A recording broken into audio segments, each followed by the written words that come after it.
Welcome, ladies and drop the microphone. 0.2 seconds into the welcome to the Totally Awesome Podcast. My name is JoshAgeddon, and today, wonderful intro notwithstanding, we are going to be reviewing Wrestle Kingdom 18 from New Japan Pro Wrestling. For the first time on this channel, we're going to be doing a pay-per-view review for NJPW. I'm very excited. I am a New Japan fan. I've been a fan for a while, basically, since I first laid my virgin eyes on Shinsuke Nakamura doing his really cool entrance at Wrestle Kingdom 9, I think, against Kota Ibushi for the Intercontinental title. And, you know, the whole series between Kenny Omega and Okada, I'm a huge fan of. So, they had Wrestle Kingdom 8. I'm recording this on January 6th. They had it on the 4th, I believe. So it's been a couple days. I watched it yesterday. And just real quick, yeah, New Japan's not exactly hot right now or on fire. It's kind of cold. Just want to touch on that real quick. My personal opinion, the reason why is not so much because the show just isn't interesting, which a lot of people would argue that. I don't 100% agree. I can kind of see how, like, the booking of certain people is kind of stale. But what I think really hurt New Japan is the COVID pandemic. They're still recovering from COVID. Like, it's 2024, and they're still feeling the after effects. Like, I mean, when COVID happened, they basically kind of had to stop for a little while, and then when they started back up, like, they had very few people that were allowed into the arenas, and they could not make any noise. Like, only a couple months ago were those restrictions rescinded. Now they can actually have decent-sized crowds, and the crowds they have can actually start making noises again. So they're only just now starting to, like, trying to crawl out of the grave, and I respect them for that. Like, they could have very easily have gone out of business. They could have very easily have gone the route of ROH and just like, hey, Tony Khan, can you make us your NXT? And the N in NXT stands for New Japan. New Japan T, NJT, whatever. But yeah, it didn't go that way, and I'm glad because I like New Japan. And for those of you wondering, yes, this is just me. It's just going to be me talking about this. Sean and Skylar don't really care about New Japan at all, so fuck them. I'm just kidding. I love you, Sean. I love you, Skylar. Go subscribe to the Court Martial Podcast and Colonial Impact Wrestling and Super Jam Session version 2. Doing a whole bunch of fun stuff on all those channels. Love both of those guys. But yeah. So, and with New Japan now under new management with Tanahashi as the new boss, which I'm actually gonna, speaking of him, I'm going to get to him later on because something happened that I just find to be just very, very, very humorous. But again, I'll get to that later. We'll see how things go with Hiroshi Tanahashi in charge of New Japan, what direction he takes it in. Is it just going to be more of the same? I don't know. We'll have to see. But I like that New Japan is like, it feels like they're trying to build back up now. Yeah, they're not super hot right now, which, I mean, no one was coming out of COVID, and they're lucky to even still be around. Like, they almost went out of business, and I'm glad they didn't. So, maybe by Wrestle Kingdom 19, New Japan will be hot once again. But, again, only time will tell. But, back to the topic at hand, Wrestle Kingdom 18. I watched it, and brief summation of my thoughts. I thought it was a good show. Not the greatest show I've ever seen. Certainly not the best Wrestle Kingdom I've ever seen. Excuse me. Certainly not the best Wrestle Kingdom I've ever seen. But I still thought it was a pretty solid show. I very much enjoyed it. There are a couple matches in particular. One in particular I think is already an early match of the year contender, which I will get to in a minute. But all in all, I thought it was a good show. And there was nothing bad on the show that I watched anyway. Like, they have the freaking totally not Royal Rumble on the pre-show that I never watch. I skipped that. I skipped that because I don't care. It's their jobber Royal Rumble, totally not Royal Rumble, but still Royal Rumble that they have before the show actually starts. So I didn't watch it. And honestly, I'm gonna kind of skim through the first couple matches because the way ever since I first started watching New Japan, I very quickly picked up on how they like to structure these shows. They start off with a bunch of random filler undercard, no one could possibly care about these matches that are entirely skippable. But then eventually, once like the key players start entering the ring, that's where the show really picks up. Like, honestly, this show did not honestly pick up in any significant way until the Never Openweight Championship match. So, like, the first half of the show is entirely skippable. Give or take one or two matches. But we started off the show with... This was just weird. Catch 2-2, TJP and Francesco Akira, whoever that is, versus Bullet Club War Dogs, because in the year of our Lord, 2024, Bullet Club refuses to die. Drilla Maloney and Clark Connors for the IWGP Junior Heavyweight Tag Team titles. Okay, the only person who I've ever even heard of in this match is TJP. So, the other three guys, I have no idea who they are. I have no idea who these people are. And that's another problem with some of these early matches. It's really difficult to get into a match when you have no idea who these human beings are. Like, there's a singles match that I'm going to talk about in a second, where it was good, but I probably would have liked it more if I had known that these people existed beforehand. So, again, the only person I recognized in this match was TJP, and he was doing this weird gimmick where they put him in a casket, and apparently he's been in a casket for months. Because wrestling.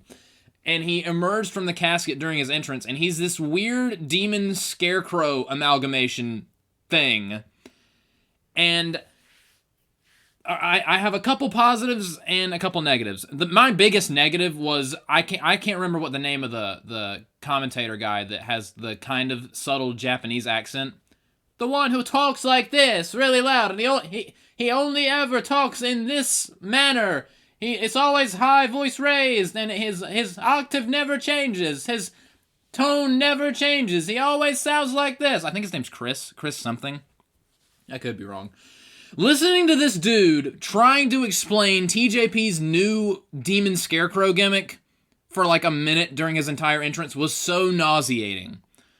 I was like, dude, shut up. Just say he's creepy and move on. But no, I had to listen to this idiot prattle on, ruining his entrance. And I was just like, man, I kind of want to listen to the Japanese commentary now. If only I were able to listen to the Japanese commentary. But it was edgy looking, so immediately I liked it. And I liked the like weird creepy movements that TJP was making. It was eerily reminiscent of the way Finn Balor would move when he introduced the demon. So it was like that. And he had this weird like bionic arm thing on his arm that made his like it was like a Freddy Krueger kind of thing. It was weird. And the match itself, it was fine. Again, the first couple matches of any Wrestle Kingdom are entirely skippable. This was very much skippable. It was only interesting when TJP was in the ring, being this weird, spooky demon scarecrow thing. And I actually enjoyed that. But they did what... honestly, I'm getting to the point where the only tag matches I can enjoy watching are WWE tag team matches. Because it's like every other wrestling company has forgotten how to do tag team matches. And I'm going to borrow out of Sean's playbook here, because he really doesn't like it when there's like two comebacks or more than one comeback.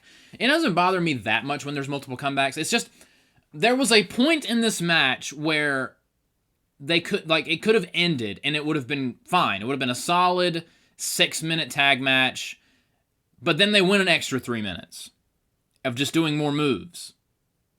And I was like, okay, you had me for a second there, and then you lost me. This went 9 minutes and 38 seconds. This did not need to go 9 minutes and 38 seconds. This should have went 6 minutes. What I would have done, and what they should have done, in my opinion, have TJP go in there with his spooky gimmick, have him in there and get the shine for a little bit, be creepy and be dominant, and then have Francesco Akira, whoever that is, get tagged in, get his ass beat, get the heat on him, tag back in creepy demon scarecrow TJP, and have him win. Have him obliterate the opposition and win to get over the danger that is this new TJP.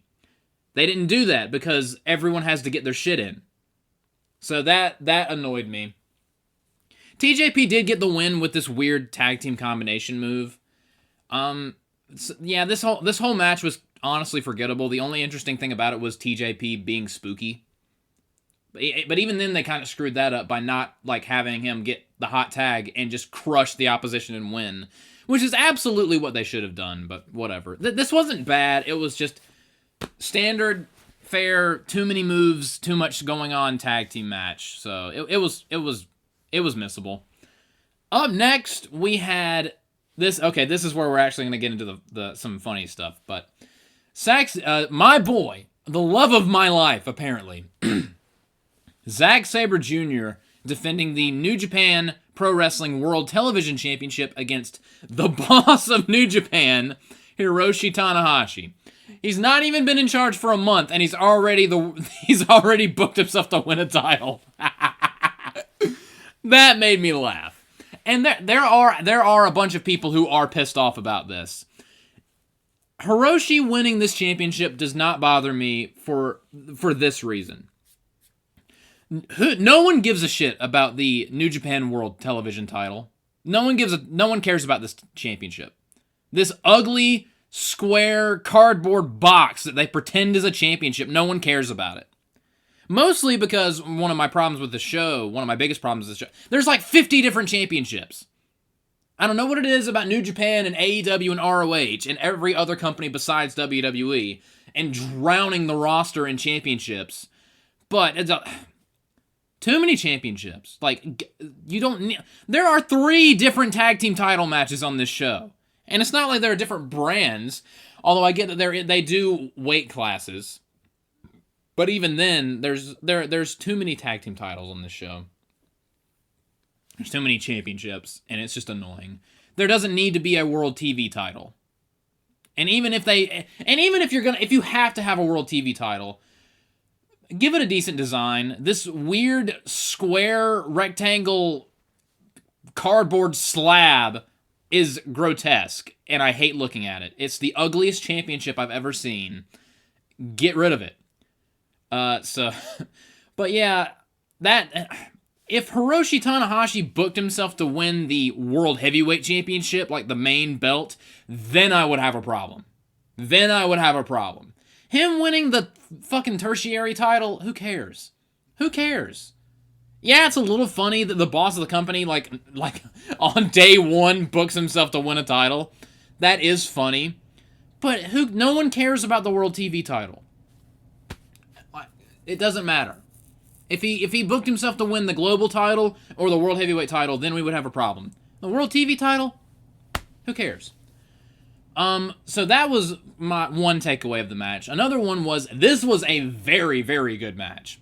This was of the skippable half of Wrestle Kingdom, this was the best match, because this was a purely technical bout between these two. Very technical, a lot of position switching, trying to get a better position, just pure grappling. I felt like I was at points watching an amateur wrestling match. And I love that, because I used to be an amateur wrestler in high school. And watching these guys go out and basically have an amateur match was a lot of fun to watch. And Zack Sabre Jr. is so good at it. He is so good at just having pro wrestling matches turn into amateur wrestling matches. Like, there's no way this dude wasn't an amateur wrestler when he was growing up. He's too good at it. I could watch this dude amateur wrestle, put on a technical classic any day of the week. I mean, his match with Bryan Danielson, in my opinion, was the best match of 2023. His match with Drew Gulak during the Cruiserweight Classic in 2016, that was the best match of 2016, in my opinion. Yes, I thought it was even better than John Cena versus AJ Styles because they didn't rely on finisher kickouts the entire match. But yeah, and Hiroshi Tanahashi more than held up his end of the bargain. He went in there and had a technical, because again, it takes two to tango, and he had a great technical bout with Zack Sabre Jr. And yeah, there was some punching and kicking and some suplexes here and there, and some swinging neck breakers. He tried to go for the high-five flow. But again, this was more of a technical match. And one thing I will say about this about this show, that I very much enjoyed. There are different types of matches. You have your what you would expect out of a pro wrestling match, where there are a bunch of suplexes, slams, different kinds of maneuvers. You have more technical matches like this match, and matches that are kind of both with like with Okada and Danielson later on. You have different styles, and like the more hardcore style with the triple threat match that I'll talk about later. You have many different kinds of styles on this show, so it's not just one type of match. So I appreciated that, but this was very good. And the finish of this match was honestly a finish that I actually like to do on TAW a lot, where someone has someone in a roll-up, and they counter into their own roll-up, and they go back and forth, and then someone gets the last counter into the last roll-up, and they get the 1-2-3. I can't tell you how many times I've used that finish in TAW because I just like it. Because again, it's a grappling exchange, and someone just gets the better of it. That's honestly how wrestling works a lot of the times. And that's how this match ended. And even though Zack Sabre Jr. lost, I mean, it's not like he just hit him with the high-five flow and beat him clean. No, he got a kind of not dirty or scuzzy, but he rolled him up and pinned him. He out-wrestled him. But Zack Sabre Jr. was not a defeated, broken man. He just got caught. And I'm honestly fine with that. And I do like how Zack Sabre Jr. showed respect to Tanahashi after the match, which, I mean, that's his boss. Kayfabe and out of kayfabe, that's his boss. So maybe he felt compelled. But we've always seen Zack Sabre Jr. as a heel. I would be very much interested to see more of a babyface Zack Sabre Jr. See how well he does with that. He's very good at being a schmarmy, cocky douchebag heel. But I want to see more of a babyface Zack Sabre Jr. if that's the direction they're headed. But this was a very good match. If you want to go see just a straight up, just technical, like, amateur wrestling match, go watch Tanahashi versus Zack Sabre Jr. on the show. It was a great match and one of my favorite matches of the night. Up next, we have Yuya Uemura versus Yota Tsuji. I have no idea who either of these people are. And one of them I actually kind of liked because he had personality and he had the world's creepiest smile. He had a super creepy grin the entire match. And I was like, okay, you're getting me with the creepy grin. The other guy was just there. They had a good match, but again, it was hard to get into it. It's hard to get into a match when it's two people that you have no idea who they are. Like, there are two kinds of matches that are really difficult to get into. If it's a match between people that you don't like, or if it's people that you just have no idea who they are. So, this was fine. It felt, honestly, kind of like a TV match. But, it wasn't bad. It was good. It was just, I don't know who either of these guys are. So, I honestly, I'm having trouble recalling anything that happened in this match because it was just kind of there. It was just kind of there. But Yuya Uemura, if that's how you say his name, won. So, that was fun. Whoever they are. Up next, okay, we have, this was my least favorite thing on the show. House of Torture, Evil and Ren Narita versus Shota Umino and Kaito Kiyomiya in a tag team match. I like Evil. I know who Evil is. That's the only person in this match that I recognized. I like Evil, but this was basically just, we're going to have our group of baddies beat up the other team, and then we're going to do some moves, and then one of us is just going to win. And that was this. This should not have been on pay-per-view. This was absolutely like a TV or pre-show match that crept its way onto the main card. Like, it was a nothing match. It was filler. So I don't have much to say about it other than it was there. They beat him up before the match even started, and it went 7 minutes, and Evil and Ren won. Don't really care. Now we're getting to where the show actually significantly started to pick up the pace. We had Shingo Takagi defending the Never Openweight Championship against Tama Tonga. Now, Shingo Takagi, I think he's wrestled in AEW a couple times. I think he's fine. I'm not super crazy about him. I do like Tama Tonga, though. The Tama Tonga has a ton of potential, and I do like him. And he looks like he's like bulked up a lot. Because I remember on a bunch of older Wrestle Kingdoms and New Japan shows that I've seen, he was in a tag team with this other dude, and they were the Gorillas of Destiny. And Tama Tonga would always do this weird little dance, and he was a lot more slender, but now he's freaking jacked. This was a very good match. Like, my only thing that I just don't care. What is the Never Openweight Championship? Like, I understand what the junior heavyweight title is, and the world heavyweight title. I get those weight designations, and I get the global heavyweight title because that's like the secondary title. I get that. I even get the world TV title because that's clearly the tertiary undercard belt. What is the Never Openweight Championship?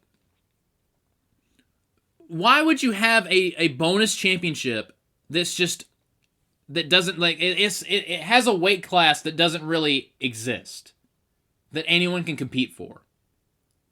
It's kind of like what they did with the X Division title in TNA, where it was the X Division title and it was basically the Cruiserweight title, but then they removed the Cruiserweight distinction from that belt, and then anyone could just go for it, effectively making it the secondary title, even though TNA had a TV title. So then it was like, well, okay, well, what's the point of this belt now? What is the point of the Never Openweight Championship? This is what I mean. There's too many titles. If there was one championship, actually, if there was two titles, I would honestly get rid of the Never Openweight title and the World Television title because they're unnecessary. You have the Junior Heavyweight title, which I get. That's your basically your Cruiserweight title. Your Global Heavyweight title is like your secondary title, the U.S. or Intercontinental title. And you have the World title. That's the main title. That's all you need. And, like, you have the junior heavyweight tag team titles and the regular tag team titles. Those I get. What is with this Never Openweight shit? I've never understood it. It just feels like just a random title that just exists. And we're supposed to care about it. And although I guess it's kind of that, like, this is for the most hard-hitting matches, where they really beat the piss out of each other. Although, with that being the case, the last two matches, actually the last three matches, actually the last four matches, they all beat the tar out of each other.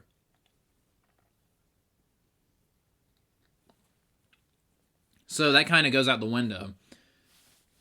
I just don't, I've never understood the need for the Never Openweight title, or what it means, signified, or does, or what makes it special. I don't know, but that aside, this was a very good match, and this is where the show really started turning around, because we got through the filler, even though there was a really good TV title match in the middle of the filler. And these two just went to war, and this was basically, can Tama Tonga, like, hang as a singles? Which he probably are. For me, that's what I gleaned from it, because again, I only know him as a tag team guy. And he more than held his own in this match, and they just went to war. My favorite thing in this entire match, Shingo went for his finisher made in Japan, which is that crazy, like, shell shock almost into a leg drop in midair that just looks so freaking dope. But when he got him up for it, Tama effortlessly and very fluidly countered that into his gun stun cutter. Basically, he does the RKO, and he calls it the gun stun. He countered it into the gun stun in one fluid motion, and that was awesome. It was such a slick counter. I loved it. And there was also a point in the match where he went for the gun stun, but it got countered. And Shingo tried to go for something, but Tama countered it and immediately went for the gun stun again, but he got countered mid-gun stun into a suplex, I believe, or some kind of... I think it was a suplex that he got countered into. So, and that I really liked because there's a bit of strategy there that actually reflects in, like, amateur wrestling once again. In amateur wrestling, if you get someone in a hold, or you're doing something to someone, and they reverse out of it, they're going to be under the impression that, okay, I got out of his move, or I reversed his move, or his move didn't work, so he's going to try to do something else. If you go for that move again, they won't expect it, because they just countered it. They won't expect you to try it again. And if you try it again more often than not, this time it'll work, because they won't be expecting you to try it again. They'll be expecting something different. So I like that they kind of employed that in this match, where he tried the gun stun. It didn't work. So he tried it again and almost got it, but it got countered into a suplex. I really liked that. And Tama Tonga won with a beautiful-looking gun stun after they both kicked out of all kinds of stuff. Tama Tonga pulled out a Bloody Sunday because he has history with Prince Devitt / Finn Balor. Pulled out a Styles Clash because he also has history with AJ Styles. So I liked both of those. And he won with a gun stun. So this was a very good match. This, not my favorite match of the night, but this was definitely up there. This was a very, very good match for a championship that I don't think should exist. But that's just me. Go back and watch this match, definitely. Go back and watch the TV title match, and go back and watch this match. Speaking of Gorillas of Destiny, up next we have a winner-take-all tag team match for the IWGP Tag Team titles and the Strong Openweight Tag Team titles. And, okay, that's another thing. Isn't Eddie Kingston the Strong Openweight Championship? What is the difference between the Never Openweight title and the Strong Openweight title? There are too many championships. You don't need either of those. But whatever. But what does that mean? Strong Openweight Tag Team titles. Whatever. They basically unified them in this match, so at least hopefully they're just merging them into just the IWGP Tag Team titles. That's what I would do to get rid of the unnecessary Tag Team title that shouldn't exist. But this was good, but again, it was Gorillas of Destiny, El Phantasmo, and Hikuleo versus Hiroki Goto and Yoshihashi.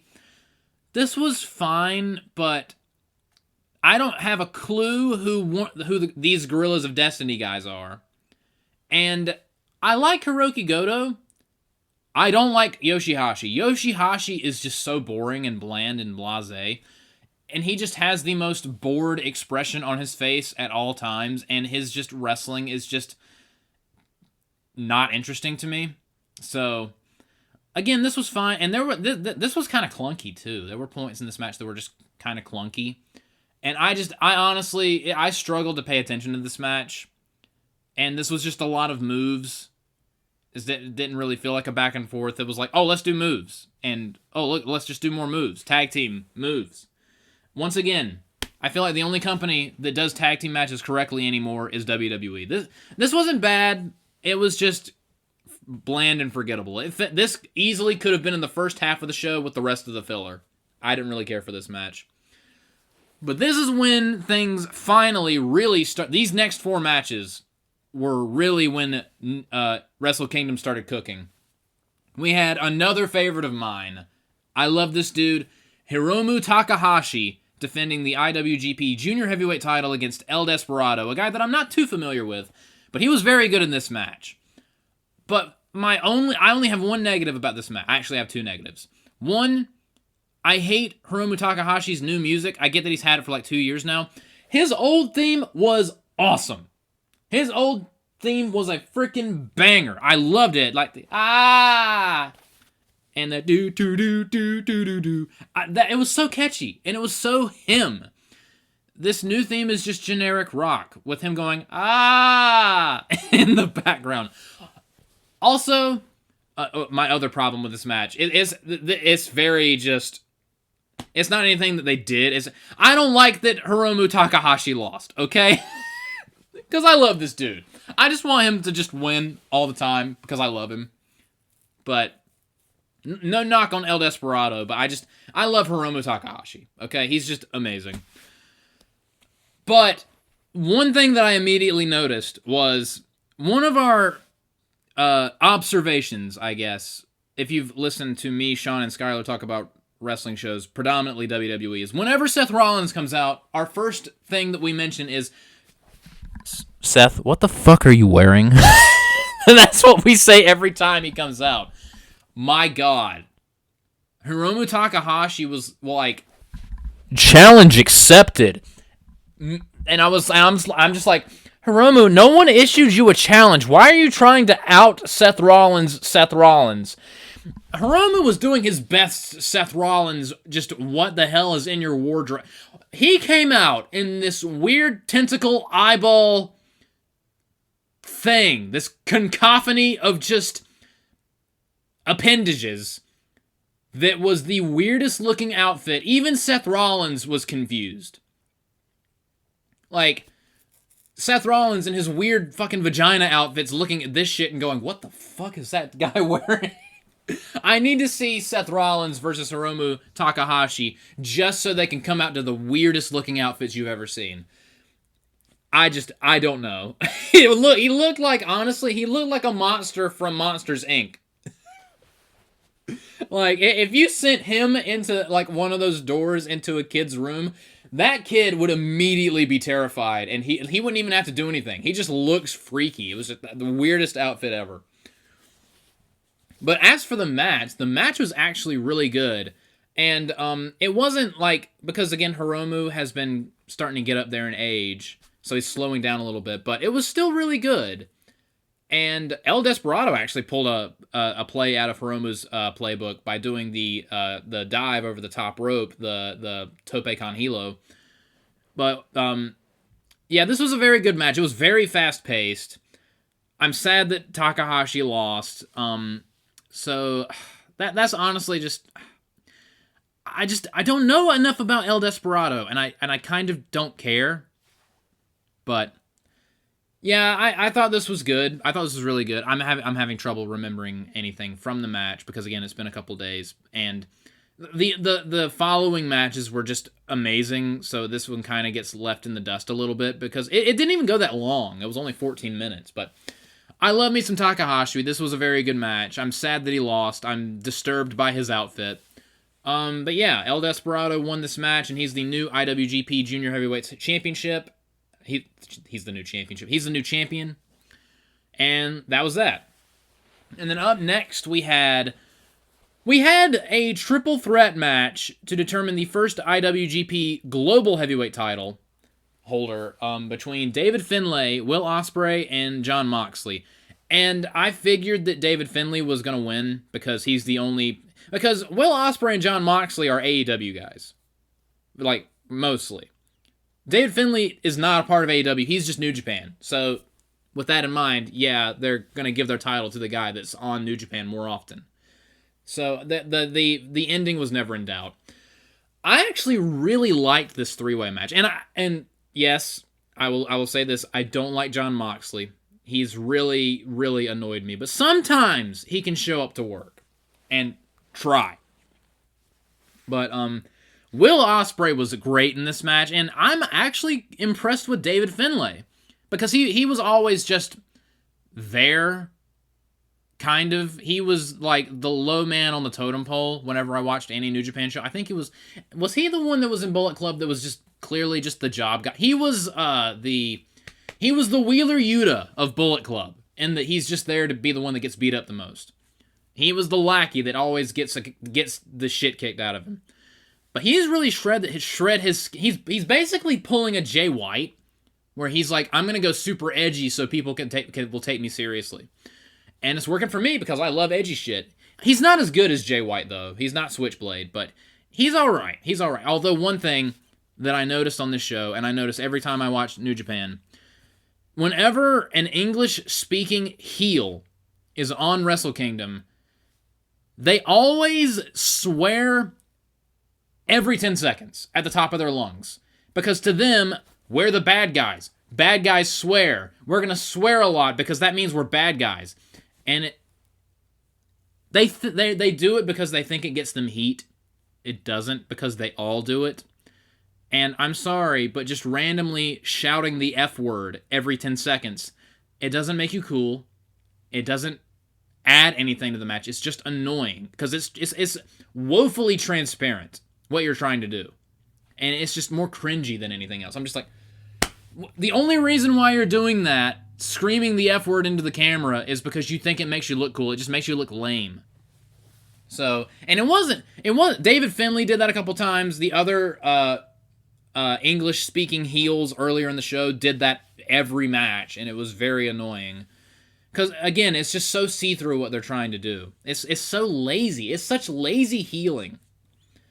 But this match, I actually thought the way this was structured, because usually three-ways or triple threats are, they start off all three of them, but one of them gets moves done to them, so they're on the outside, so it's a one-on-one. And then they just keep switching. There's always someone on the outside selling while it's a one-on-one match, and then they all three converge for the finish. With some two-on-one spots here and there. This actually was structured a little differently because I've never heard this concept before, or I've never seen it done in a match, where before the match, Will Ospreay and Jon Moxley had an agreement that for the first 5 minutes they would focus on getting rid of David Finlay, and they kept to that, and they beat the shit out of him for a lot of the match, and then finally once they murdered him dead, they got into the ring and they started going one-on-one.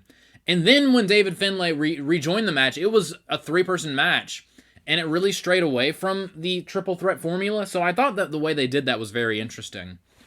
Of course, Jon Moxley got thrown into the ring post, and of course he was bleeding everywhere, because we cannot have a Jon Moxley match ever without him bleeding.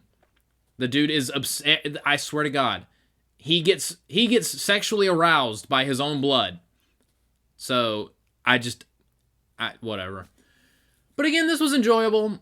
David Finlay's henchmen came out. His henchman goober posse of losers came out to try to help him, and I love and kind of hate New Japan's tables. They look so flimsy and just like, they're the weirdest looking tables. And they look so impractical for use. Like, I like the WWE tables because, like, it's obvious, like, how and where they're going to break. But, like, these just, I would not ever take a bump on a New Japan table. I'm just saying. I would not mind taking a bump on a WWE table. Like, yeah, it would probably not feel very good. But, like, at least they snap and break. This, like, the middle of the table breaks, but, like, the sides of the table just stay and they never do anything. It just looks like a solid landing that would suck no matter what. I would never want to take a bump on a New Japan table. So they lined up David Finlay's goons on the table, and Will Ospreay did this did the double swanton on both of them. One of the tables didn't break, but the one that did break, the dude was just stuck in the table. Just dead. And it looked so uncomfortable. And I bet that landing sucked for Will Ospreay as well. And just, yikes. That looked like it sucked. But, again, the finish was not surprising. I like the way they did the finish, where, like, again, David Finlay, I'm surprised they had him. I figured that they wouldn't have... Who did he pin? Again, it's been a couple days, so I'm forgetting some of the details. I believe he pinned Jon Moxley in this match. Yes, he did pin Jon Moxley, because they're trying to keep Will Ospreay strong. He might have pinned Will Ospreay. I can't exactly remember, but I do remember that, like, even though the finish of the match was not surprising, I still thought it was. I thought it went over well, and I like that David Finlay was the one that they went with, because he needs something. He has this change in attitude and gimmick. He's trying to take himself a lot more seriously. And this championship, him being the first global champion, is going to go a long ways into helping him with that.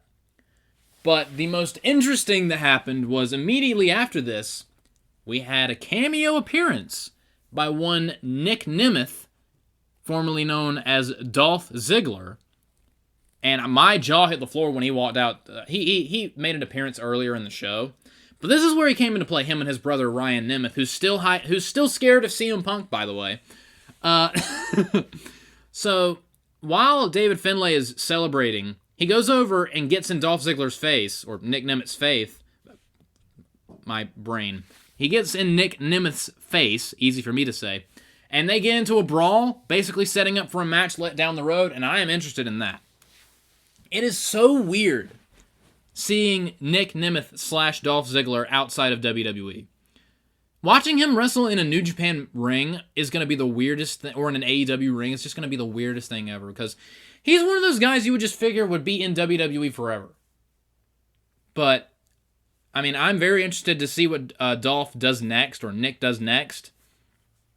So, I would very much be interested in seeing Nick Nemeth versus David Finlay. And Nick Nemeth versus anyone in New Japan, or in AEW. That's going to be fun. I wonder what Dolph is like when he's not constrained to just WWE style. And hopefully it'll breathe some new life into him.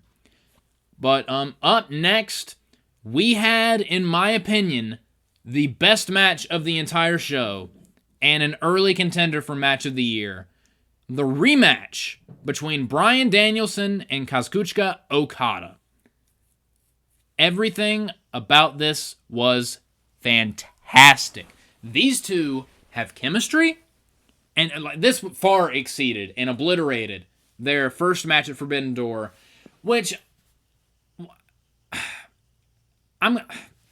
it's not difficult to see why this would be better. I mean, their first match was good, but it really got hampered by the fact that mid-match Bryan Danielson broke his arm. Like, that sucks. No one can really help that. What are you gonna do? What are you gonna do? I commend Bryan Danielson for finishing the match with a broken arm, but still, like, their match at Forbidden Door was a teeny bit disappointing. But again, it's not anyone's fault. Like, he broke his arm. What are you gonna do? Thankfully, in this match, no one got seriously injured, so we were allowed to see a fucking fantastic match. This was amazing, and kudos to Bryan Danielson for wrestling with a fractured or broken orbital bone that's still healing. He does look goofy with the eye patch, but what do you want the man to do? When the eye patch got taken off later in the match, you could just see how like swollen and deformed his eye was looking, and like I can't imagine wrestling with something like that. That cannot be comfortable. But this had elements of the Zack Sabre Jr. Tanahashi match from earlier on, plus elements of the Never Openweight Championship match where they were just beating the shit out of each other. But man, the story of this match was phenomenal. It was Bryan Danielson is targeting the arm of Okada, trying to both get revenge for him breaking his arm at Forbidden Door, and neutralize Okada's most dangerous weapon, the Rainmaker. Meanwhile, Okada's going after the eye. And the entire match, it was focused on both of those injuries. Bryan Danielson trying to break the arm, and Okada targeting the eye. Just back and forth, back and forth. They even did the boo yay spot, where instead of punching each other, Bryan would kick the arm, and Okada would kick the eye.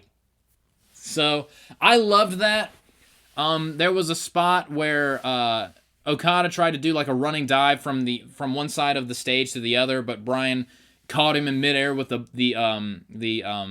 big knee. What was it? The Busaiku knee.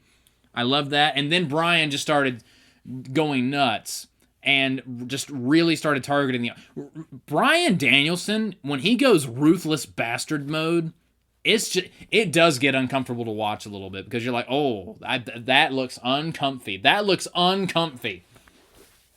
And they just really, really started laying into each other. And I loved when Bryan Danielson put him in the omoplata and then hooked the other arm, which was the exact way that he made Okada tap out at Forbidden Door. Okada somehow managed to get to where he managed to make his own face turn purple while he was in the submission hold. And he looked like he was passing out, but then he got that one last little bit of energy to finally get to the bottom rope. That whole sequence was just fantastic. I loved it. Man, this was just great. This was just phenomenal. And then another thing I loved about this match, Okada has like the best dropkick ever. But when he hit the dropkick, he landed on the arm that Bryan Danielson was working on throughout the match. So, of course, he sold the arm off the dropkick, which was great. He did the Macho Man elbow drop and sold the arm because, he did the elbow drop on the bad arm. So that was great. He even did the Rainmaker pose where the camera zooms out, but he only, while he was doing it, the arm that was messed up drooped while the camera was zooming out. And that was great. And they just went back and forth, targeting injuries. And there was a part where Okada had Bryan Danielson up in the corner, and he did the mud hole stomp to the injured eye. And it just looked gruesome. And then he took the eye patch off and slung it because he's a dick, and then started doing it more to the unprotected eye. And it was just, this is everything I love about wrestling. This match was just what I want out of pro wrestling. It was great. And of course, Okada gets his win back with the Rainmaker, where again, he hit the Rainmaker, but his arm is hurt, so he just laid on top of Bryan, didn't hook a leg because he couldn't because his arm was hurt, and he got the 1-2-3. And they bowed and showed each other respect afterwards, and this was great. And one of the commentators was like, I already want the rubber match. And I'm like, me too, dude. Me too. I want to see Okada versus Danielson 3. Just, this was fantastic. Early match of the year contender. Hands down the best match of the night. And then we finally close with our main event for the IWGP World Heavyweight Championship. We have Sanada defending against Tetsuya Naito. I love me some Naito. I love this dude. He just oozes coolness. This, I would say, was probably the second best match of the night. New Japan also has a nasty habit of doing this where they'll always have the best match of the night go on second to last. And then the main event just kind of feels like an afterthought. Like, I can't tell you how many Wrestle Kingdoms I've watched where the second to last match is the best match, and then you just have the main event. Like, except for the year where they closed with Omega versus Okada, which was what they should have done, and that was the best match that night. But a lot of the times they do this where, like, the World Heavyweight Championship match to close the show goes on after the best match of the night, and it's just, they've got to stop doing that. It's like almost every show they do this. But the crowd was really into this match. I really enjoyed this match, and it also told a story where they both Naito and Sanada were at the same wrestling school, and Naito was accepted into the school, and Sanada was rejected, which bled into the crowd loves Naito, and the crowd is kind of on Sanada, even though Sanada's the world champion, so Sanada's trying to prove himself.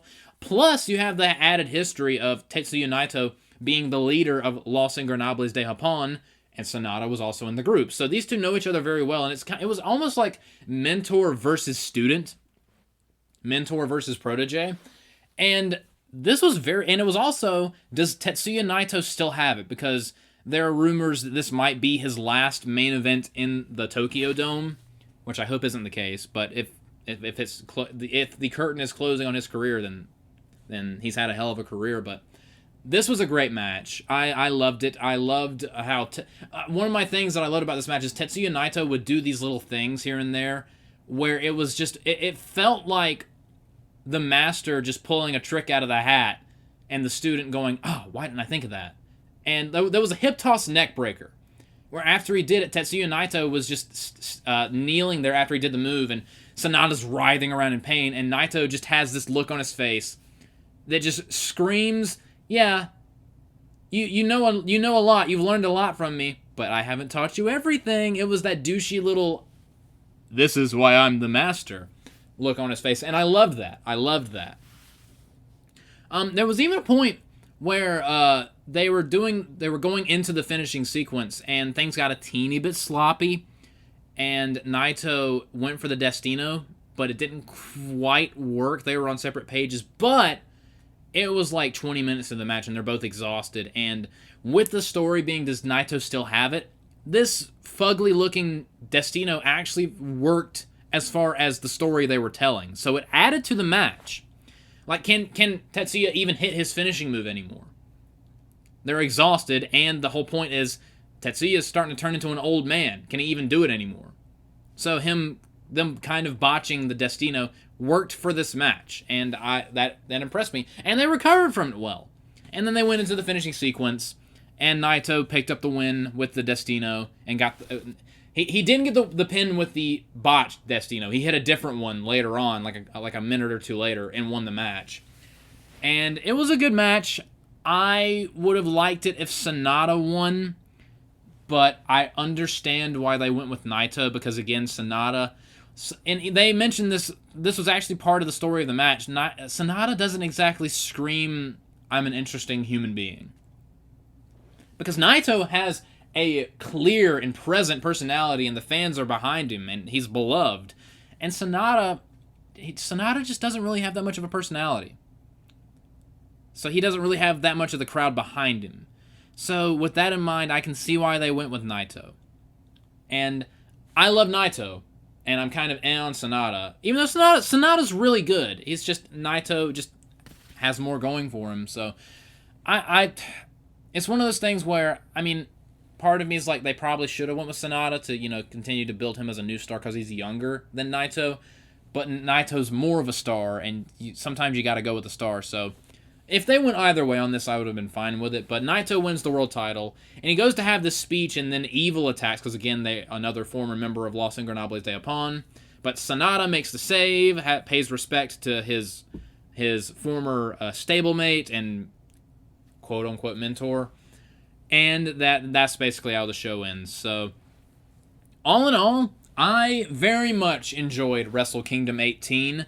If I were to number grade this show, I mean, up until the last two matches, I was thinking like a 6 out of 10, something like that. It was kind of teetering on middle of the road. There were some very good matches, but there was a lot of filler. Because again, one thing you have to take into account, I've said it earlier, but the first half of any Wrestle Kingdom is entirely skippable. But the last couple matches really elevated the show, and Bryan Danielson and Okada absolutely stole the show and had a match of the year contender. So that bumps up the show for me. I'm going to give Wrestle Kingdom 18 an 8 out of 10. I loved this show. Not the best one I've ever seen, but it was still a pretty damn good show.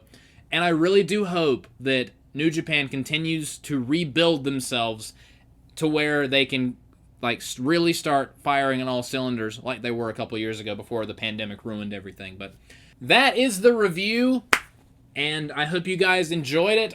Let me know down below, did you watch Wrestle Kingdom? What are your thoughts on it? Is Bryan Danielson versus Okada, in your opinion, an early match of the year contender? Can you figure out what the hell Hiromu Takahashi was wearing?